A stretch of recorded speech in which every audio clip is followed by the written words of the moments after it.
আওয়ামী লীগের বিচারের দাবিতে যেই দল বিগত বছরগুলোতে হাজার হাজার মানুষকে গুম করেছে, খুন করেছে,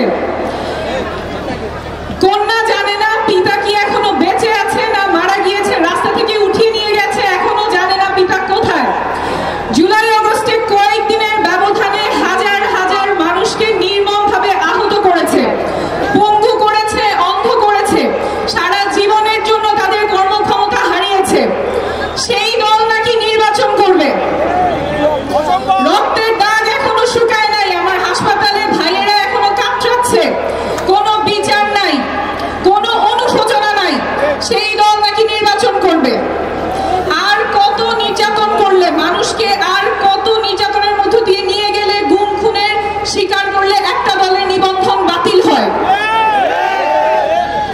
আর কত বাংলাদেশের মানুষকে নিষ্পেষণ করলে একটা দলের নিবন্ধন বাতিল করা হবে।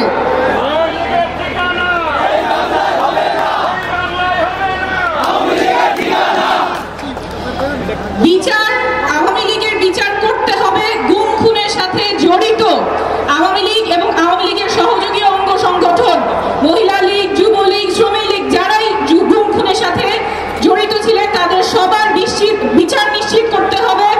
বিচার নিশ্চিত হওয়া ছাড়া আওয়ামী লীগ নির্বাচনে অংশগ্রহণের আলোচনা এই বাংলাদেশে হবে না, হবে না, হবে না। আওয়ামী লীগের বিচার নিশ্চিত করতে হবে, এই বাংলাদেশে বিচার নিশ্চিত হবে, তার আগে তারা নির্বাচনে অংশগ্রহণ করবে না, এটা বাংলাদেশের মানুষ নিশ্চিত করবে। ইনকিলাব জিন্দাবাদ। সবাইকে ধন্যবাদ।